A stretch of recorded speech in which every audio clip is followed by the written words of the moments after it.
नमस्कार, स्वागत है आप सभी का संसद टीवी पर। दिन भर की तमाम बड़ी और अहम खबरों के साथ आज की खबर में मैं हूं आपके साथ दीक्षा कोहली। अगले आधे घंटे में होंगी देश और दुनिया की तमाम बड़ी खबरें, राज्यों की सुर्खियों और मौसम के हाल पर भी डालेंगे नजर। आइए शुरुआत करते हैं हेडलाइंस के साथ। संसद के बजट सत्र का पहला हिस्सा पूरा। दोनों सदनों की कार्यवाही 13 मार्च सुबह 11 बजे तक स्थगित। राज्यसभा में अवरोध पर सभापति ने जताई नाराजगी। लोकसभा में उठी रेलवे परियोजनाएं जल्दी पूरा करने की मांग। जल्द ही दुनिया का सबसे बड़ा रक्षा विनिर्माण केंद्र होगा भारत। कर्नाटक के बेंगलुरु में एरो इंडिया 2023 के उद्घाटन समारोह में प्रधानमंत्री का संबोधन। कहा, आज नई ऊंचाइयों को छू रहा है देश।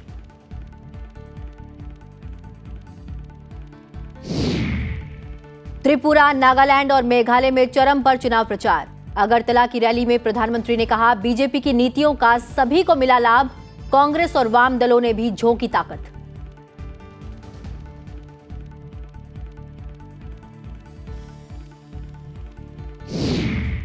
अडानी मामले में विशेषज्ञ समिति बनाने के सुप्रीम कोर्ट के प्रस्ताव से सहमत सरकार। सीलबंद लिफाफे में समिति के लिए विशेषज्ञों का नाम देने का सुझाव। बाजार नियामक और दूसरी वैधानिक इकाइयां स्थिति से निपटने के लिए तैयार। और मुंबई में महिला प्रीमियर लीग के पहले सीजन के लिए mega auction. Star cricketer Smriti Mandhana को मिले 3 करोड़ 40 लाख रुपए। 9 भारतीयों को मिले 1 करोड़ से ज्यादा। अब तक 34 खिलाड़ियों पर लगी बोली।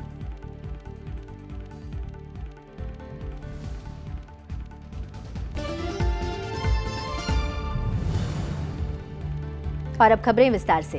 संसद के बजट सत्र के पहले भाग का समापन हो गया। राज्यसभा और लोकसभा की कार्यवाही सोमवार को 13 मार्च 2023 को सुबह 11 बजे तक के लिए स्थगित कर दी गई। दोनों सदनों की संयुक्त बैठक में राष्ट्रपति द्रौपदी मुर्मू के अभिभाषण के साथ 31 जनवरी को संसद के बजट सत्र की शुरुआत हुई थी। सत्र के पहले ही दिन आर्थिक सर्वेक्षण पेश किया गया। सत्र के पहले भाग के दौरान 1 फरवरी को आम बजट पेश किया गया और दोनों सदनों में राष्ट्रपति के अभिभाषण पर धन्यवाद प्रस्ताव और आम बजट पर चर्चा भी हुई। बजट सत्र के बीच की अवधि यानी कि 14 फरवरी से 12 मार्च के दौरान विभिन्न मंत्रालयों और विभागों की अनुदान मांगों पर संबंधित विभाग संबंधी स्थायी समितियां विचार करेंगी। करीब 1 महीने के बाद बजट सत्र का दूसरा भाग 13 मार्च से शुरू होगा और 6 अप्रैल तक चलेगा।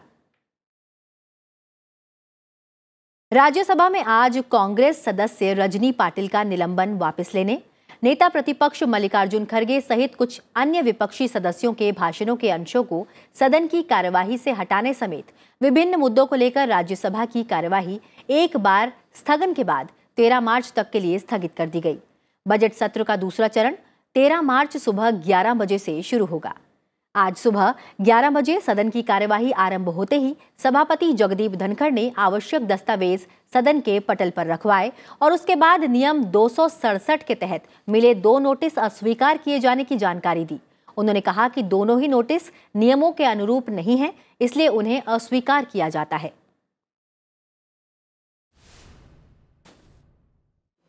The House will not approve that we create such kind of a situation that even after there is a direction by the chairman and on the same language, ditto, without any variation, we have these many notices. The reasoning that you give us same identical notice, I take a view on it, I communicate my view to the House, and this happens every day. विपक्षी सदस्य की नारेबाजी के बीच सभापति ने शून्यकाल शुरू करवाने का निर्देश दिया। शोर शराबे के बीच ही कुछ सदस्यों ने लोक महत्व से जुड़े विभिन्न मुद्दे उठाए। इसके बाद विपक्षी सदस्यों की मांग पर सभापति ने नेता विपक्ष मल्लिकार्जुन खड़गे को बोलने का मौका दिया। उन्होंने अपने भाषणों के अंशों को हटाने का मुद्दा उठाया। इसके पश्चात विपक्षी सदस्य आसन के निकट आकर नारेबाजी करने लगे। सभापति ने सदस्यों से सदन के अनुकूल आचरण करने का अनुरोध किया, लेकिन इसका सदस्यों पर कोई असर नहीं हुआ। इसी बीच सदन के नेता पीयूष गोयल ने आसन से आग्रह किया कि विपक्षी सदस्यों का आचरण उचित नहीं है, इसलिए उन पर कार्रवाई करें या फिर सदन की कार्यवाही कुछ देर के लिए स्थगित कर दें। सभापति ने अवरोध कर रहे सदस्यों के नाम भी लिए और चेतावनी भी दी, लेकिन विपक्षी सदस्य आसन के समक्ष आकर नारेबाजी करते रहे। इसके बाद सभापति ने 11:28 पर सदन की कार्यवाही 11:50 तक के लिए स्थगित कर दी। आज के दिन क्या हम ऐसा आचरण बाहर देना चाहते हैं कि सदन में हम कुछ भी करेंगे पर सार्थक चर्चा नहीं करेंगे, सीमित व्यवहार नहीं करेंगे? I appeal to the members, permit me to take up the listed business. स्थगन के बाद बैठक शुरू होने पर भी सदन में गतिरोध जारी रहा। पीयूष गोयल ने पिछले सप्ताह सदन में प्रधानमंत्री के भाषण के दौरान विपक्ष के व्यवहार के लिए विपक्ष से माफी की मांग की। सभापति जगदीप धनखड़ ने कहा कि अवरोध कर रहे सदस्यों का आचरण संविधान की मूल भावना पर कुठारघात है। हर सदस्य से मैं उम्मीद करता हूं कि वो अपने आचरण में संविधान निर्माताओं की भावना को और भारत के संविधान के मूल मंत्र को ध्यान में रखें, उस पर कुठाराघात नहीं करें। I call upon the honourable leader of the opposition, I expect all sides to listen to the leader of the opposition in a rapt attention that will go a long way in giving us a foundation how we move forward. नारेबाजी के बीच उन्होंने प्रश्नकाल शुरू कराया, लेकिन सदन में अवरोध जारी रहा। सभापति ने अवरोध कर रहे सदस्यों से सदन चलने देने की बार-बार अपील की, लेकिन कोई असर नहीं होते देख उन्होंने कार्यवाही 13 मार्च सुबह 11 बजे तक के लिए स्थगित कर दी। वित्त मंत्री निर्मला सीतारमण ने कहा है कि देश में क्रिप्टो लेन देन, क्रिप्टो माइनिंग और क्रिप्टो पूंजी व्यापक रूप से अनियमित है और इस दिशा में विनियमन के लिए सभी देशों को मिलकर प्रयास करने होंगे और अकेले किसी देश की कोशिशें प्रभावी नहीं होंगी। निर्मला सीतारमण ने लोकसभा में शून्यकाल में कहा कि पिछले दिसंबर में भारतीय रिजर्व बैंक ने डिजिटल मुद्राओं के खुदरा और थोक इस्तेमाल के संदर्भ में एक पायलट परियोजना शुरू की है, जिसके परिणामों का इंतजार किया जा रहा है। उन्होंने कहा कि यह पूरी तरह से तकनीक आधारित है और किसी अकेले देश के इस दिशा में विनियमन के प्रयास प्रभावी नहीं होंगे। There is a coherent, comprehensive, all countries working together kind of a approach in bringing some regulation into this, whether it is mining, whether it is transacting, and therefore all this is being looked at comprehensively because technologies don't brook any borders. They can get activated in one area where you control, where you're not controlling, as opposed to the area where you're controlling.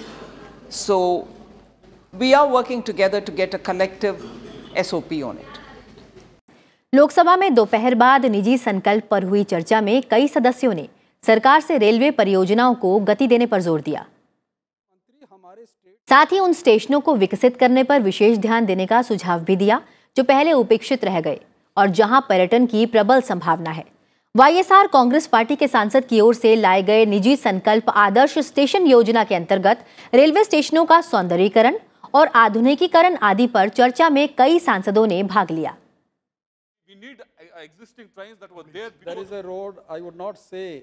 सरकार से और rail मंत्री जी से आग्रह है कि आपने कई एक पॉलिसी बदली है, कई एक चीजें बदली हैं, बड़े शहरों से अलग हटकर जहां टूरिस्ट की संभावना है, टूरिज्म की संभावना है और जो अपने भारतीय सभ्यता और संस्कृति को दिखाने का एक सबसे बड़ा केंद्र बिंदु है, वहां के स्टेशन को डेवलप करिए और इस देश को आगे बढ़ाइए। Look at the basics. Let him improve the cleanliness of the stations, of the railway toilets, of the toilets in the coaches, and lastly, let him stop the theft of railway property. पूरे देश के और खास करके उत्तर प्रदेश के जितने भी गांव देहात में स्टेशन हैं, उनका सबका भी शहर की तरह सौंदर्यीकरण करा जाए। Odisha's demand is, why don't you make a state-specific zone, East Coast Railway? You have part of it in Bilashpur, part of it in Southeastern Railway, and now a part of it also go to Vizag.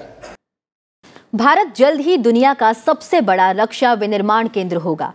Bengaluru के बाहरी इलाके में स्थित येलहंका वायुसेना station परिसर में arrow India के 14वें संस्करण का उद्घाटन करने के बाद अपने संबोधन में प्रधानमंत्री नरेंद्र मोदी ने ये बातें कही। प्रधानमंत्री ने भारत को रक्षा विनिर्माण क्षेत्र में निवेश के लिए आकर्षक केंद्र के रूप में पेश करते हुए कहा कि यह वैश्विक स्तर पर सैन्य साजो सामान के प्रमुख निर्यातकों में से एक बनने की ओर अग्रसर होगा। प्रधानमंत्री ने इस मौके पर कहा कि 21वीं सदी का नया भारत ना तो कोई अवसर गंवाएगा और ना ही उसकी मेहनत में कोई कमी आएगी। एरो इंडिया का यह आयोजन भारत के बढ़ते हुए सामर्थ्य का उदाहरण है। इसमें दुनिया के करीब 100 देशों की मौजूदगी होना दिखाता है कि भारत पर पूरे विश्व का विश्वास कितना बढ़ गया है। देश विदेश के 700 से अधिक एग्जीबिटर्स इसमें अपनी भागीदारी कर रहे हैं। इसने अब तक के पुराने सारे रिकॉर्ड तोड़ दिए हैं। इसमें भारतीय एमएसएमईज भी हैं, स्वदेशी स्टार्टअप भी हैं और दुनिया की जानी मानी कंपनियां भी हैं। यानी एरो इंडिया की theme the runway to a billion opportunities जमीन से लेकर आकाश तक हर तरफ नजर आ रही है। प्रधानमंत्री ने कहा कि भारत आज न केवल एक बाजार है बल्कि कई देशों के लिए एक संभावित रक्षा साझेदार भी है। प्रधानमंत्री ने कहा कि देश विश्व स्तर पर सैन्य साजो सामान के प्रमुख निर्यातकों में से एक बनने की ओर बढ़ रहा है। उन्होंने कहा कि एरो इंडिया में लगभग 250 कंपनी से कंपनी समझौते होने की उम्मीद है, जिससे लगभग 75,000 करोड़ रुपए के निवेश मिलने की उम्मीद है। इस अवसर पर प्रधानमंत्री ने एरो इंडिया 2023 स्मारक डाक टिकट भी जारी किया। 5 दिवसीय प्रदर्शनी में 700 से अधिक रक्षा कंपनियां और 98 देशों के प्रतिनिधि भाग ले रहे हैं। एरो इंडिया का ये संस्करण देश को सैन्य विमान, हेलीकॉप्टर, सैन्य उपकरण और नए युग के एवियोनिक्स के निर्माण के लिए एक उभरते हुए केंद्र के रूप में प्रदर्शित कर रहा है। कार्यक्रम में आयोजित एक एयर शो में भारतीय वायुसेना के कई विमानों ने अपनी हवाई ताकत का प्रदर्शन किया। एरो इंडिया 2023 में पहली बार यूनाइटेड स्टेट्स एयरफोर्स के नवीनतम 5वीं पीढ़ी के लड़ाकू विमान द स्टील थी, supersonic multi role F-35A Lightning 2 और F-35A जॉइंट स्ट्राइक फाइटर नजर आए। एरो इंडिया का विषय the runway to a billion opportunities है और इसका उद्देश्य रक्षा और एरोस्पेस क्षेत्र में भारत की प्रगति और क्षमताओं को पेश करना है।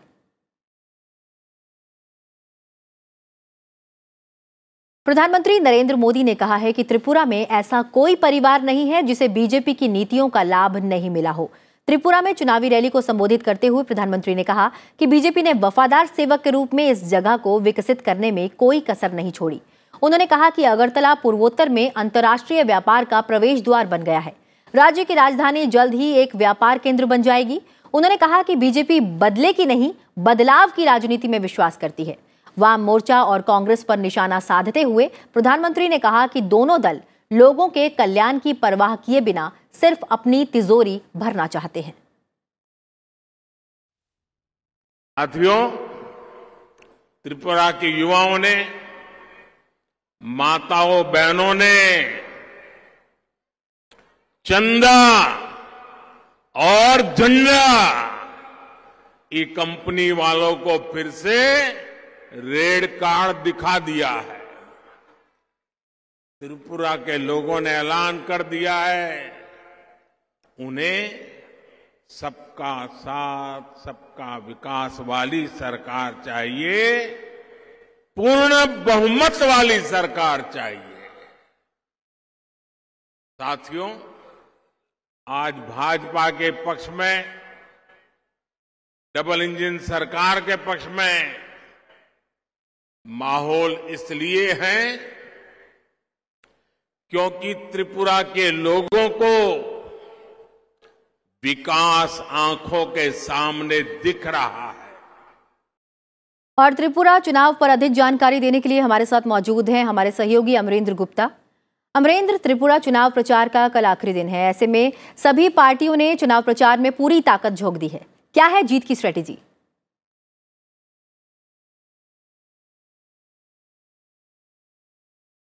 देखिए दीक्षा, इस बार का जो त्रिपुरा का जो चुनाव है एक काफ़ी रोमांचक मोड़ पे कहा जा सकता है, क्योंकि पहली बार ऐसा हुआ है जब सभी पार्टियों ने अपनी अलग रणनीति से इस चुनाव को बहुत ही रोमांचक बना दिया है।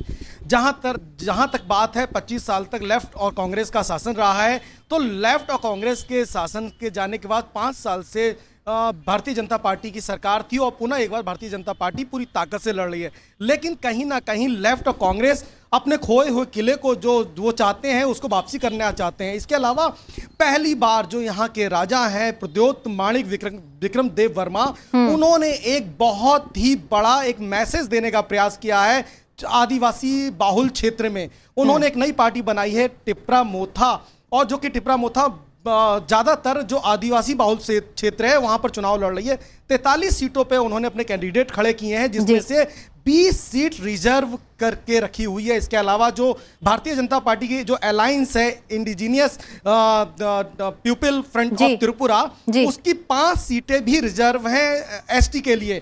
इसके अलावा इस बार चुनाव में जो है टीएमसी भी मैदान में है। तो सबसे बड़ा जो फोकस है इन्हीं आदिवासी बेल्ट की उन सीटों पे, जिसमें सूर्यनगर है, मणिनगर है, कमला सागर है, कई विधानसभा है। अगरतला की करीब 7 विधानसभाओं में से 3 विधानसभाएं हैं जो कांटे की टक्कर है। तो सबका एक फोकस है कि जो आदिवासी फैक्टर है, जो एक बहुत बड़ी रणनीति के तहत सभी पार्टियां आदिवासियों के पास जा रही हैं और अपने तरह से उनसे वादा कर रही हैं कि चूंकि उनके राज्य में उनके बगैर विकास नहीं हो सकता, तो विकास की धारा में जोड़ने के लिए उनको लगातार अपने साथ में रखने का प्रयास कर रही है। लेकिन इसमें सबसे ज्यादा जो प्रभावी तरीके से जो अपनी बात रख पा रहे हैं वो टिप्रा मोथा के जो अध्यक्ष हैं, जिनको प्यार से यहाँ की जनता बारबरा कहती है, यहाँ के राजा को, वो जाके रख पा रहे हैं। क्योंकि उनकी हर सभा में आप देखिए कि वो ओनली वन मैन शो हैं अपनी पार्टी के।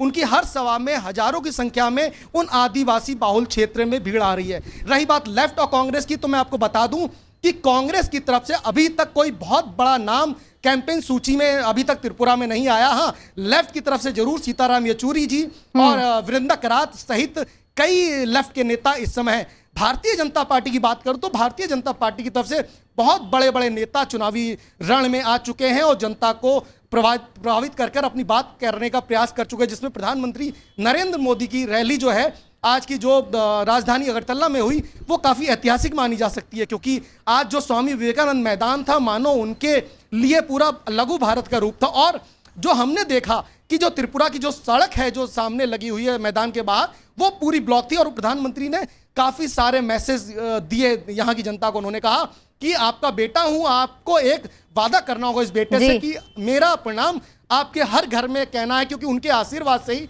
मैं आपकी सेवा कर पाऊंगा। तो एक बड़ा मैसेज देने का प्रयास किया है।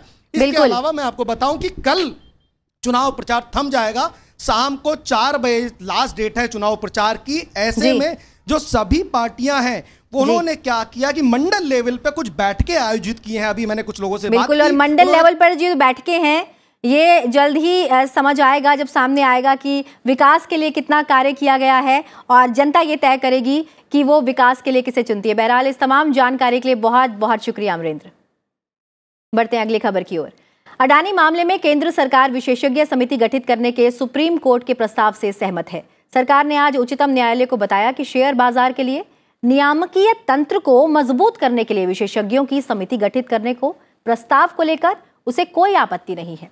सुप्रीम कोर्ट हिंडनबर्ग रिसर्च की रिपोर्ट आने के बाद अडानी समूह के शेयरों में गिरावट के मामले की सुनवाई कर रहा था।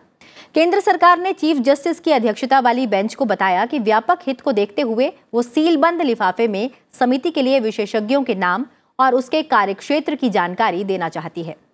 केंद्र सरकार और सेबी की ओर से पेश सॉलिसिटर जनरल तुषार मेहता ने कहा कि बाजार नियामक और अन्य वैधानिक इकाइयां हिंडनबर्ग रिसर्च की रिपोर्ट आने के बाद उपजी परिस्थितियों से निपटने के लिए तैयार हैं।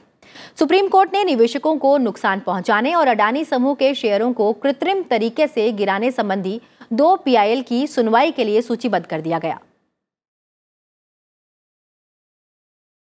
और अब नजर डालते हैं कुछ और प्रमुख समाचारों पर। राष्ट्रपति द्रौपदी मुर्मू ने लखनऊ में भोक्सा समुदाय के लोगों को वन अधिकार पत्र वितरित किया। साथ ही बाबा साहेब डॉक्टर भीमराव अंबेडकर विश्वविद्यालय के 10वें दीक्षांत समारोह में शामिल हुई। रक्षा मंत्री राजनाथ सिंह ने बेंगलुरु में बांग्लादेश के सेवानिवृत्त मेजर जनरल तारिक अहमद सिद्दीकी, नेपाल के रक्षा मंत्री हरि प्रसाद उप्रेती और श्रीलंका राज्य की रक्षा मंत्री प्रेमिथा भंडारा के साथ द्विपक्षीय बैठक की। नेपाल की 2 दिवसीय सरकारी यात्रा पर गए विदेश सचिव विनय मोहन क्वात्रा ने आज नेपाल की राष्ट्रीय विद्या देवी भंडारी से मुलाकात की। साथ ही उन्होंने विदेश मंत्री विमला राय पौड्याल के साथ शिष्टाचार मुलाकात की और विदेश सचिव भरत राज पौड्याल के साथ व्यापक बहुमुखी सहयोग पर बातचीत की। देश के प्रधान न्यायाधीश DY चंद्रचूड़ ने सुप्रीम कोर्ट के 2 नए न्यायाधीशों को पद की शपथ दिलाई, जिससे शीर्ष अदालत में न्यायाधीशों की संख्या 34 की पूर्ण स्वीकृत क्षमता के बराबर हो गई है। सुप्रीम कोर्ट ने केंद्र शासित प्रदेश जम्मू कश्मीर में विधानसभा और लोकसभा निर्वाचन क्षेत्रों के पुनर्धिकार के लिए परिसीमन आयोग के गठन के सरकार के फैसले को चुनौती देने वाली याचिका को खारिज कर दिया है। फलस्तीन के तटीय क्षेत्र गाजा पट्टी में इजराइल के लड़ाकू विमानों ने आज तड़के उग्रवादियों के ठिकानों पर एक के बाद एक ताबड़तोड़ हवाई हमले किए। हमले में एक भूमिगत रॉकेट निर्माण परिसर को निशाना बनाया गया है, जिसका संचालन हमास कर रहा था। Financial times global MBA 2023 ranking में भारतीय बिजनेस स्कूल में इंडियन स्कूल ऑफ बिजनेस शीर्ष पर रहा है। हालांकि इस वैश्विक सूची में IBC इस साल 32वें स्थान से फिसलकर 39वें स्थान पर आ गया है।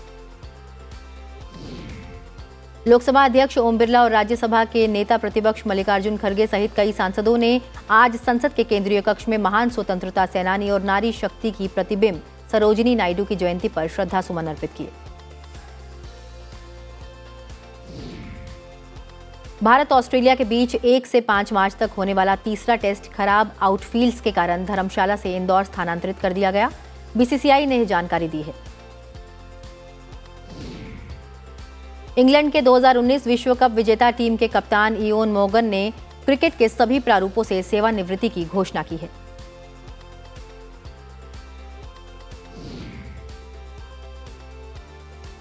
और अब बढ़ते हैं आगे और नजर डालते हैं राज्यों से जुड़ी हुई खबरों पर।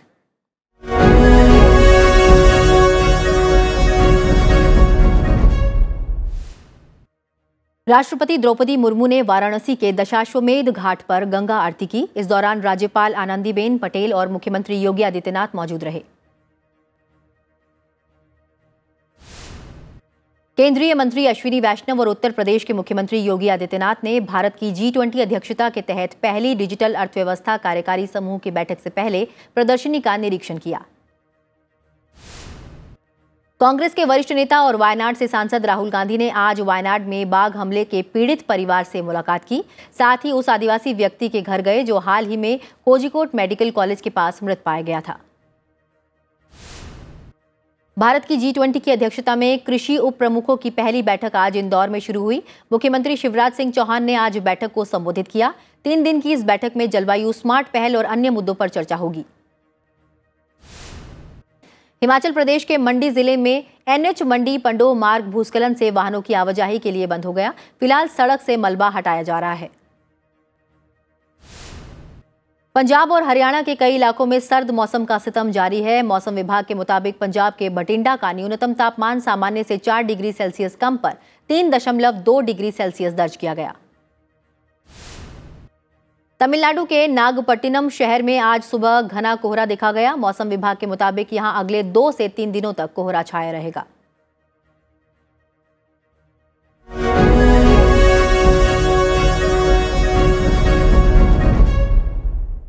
रूस यूक्रेन युद्ध के बीच जर्मनी कहा है कि इसे खत्म करने में भारत सकारात्मक भूमिका निभा सकता है।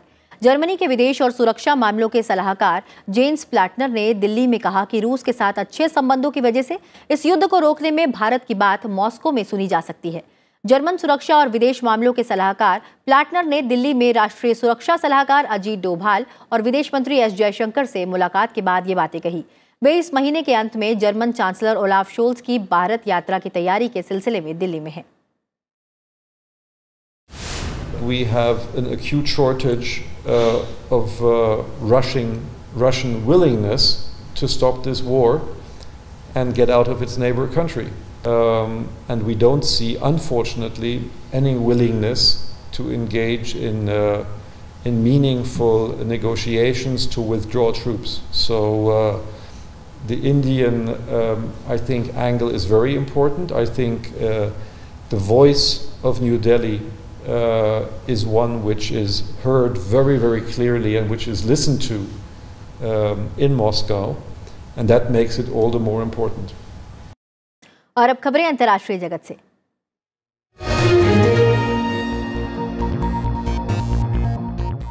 तुर्की में आए विनाशकारी भूकंप के एक हफ्ते बाद ही राहत और बचाव का काम जारी है। हालांकि मुल्बे में दबे लोगों के 0 डिग्री सेल्सियस से कम तापमान में और बगैर पानी के जीवित बचे होने की संभावना अब कम हो गई है। 6 फरवरी को दक्षिण पूर्वी तुर्की और उत्तरी सीरिया में 7.8 और 7.5 तीव्रता के भूकंप आया था। इसमें करीब 34,000 से ज्यादा लोगों की मौत हुई और मृतक संख्या बढ़ाने की संभावना है। माफ कीजिएगा, मृतकों की संख्या बढ़ने की संभावना है क्योंकि तलाश दलों को और भी शव मिल रहे हैं। वहीं सीरिया में मृतकों की संख्या बढ़कर 2166 हो गई है।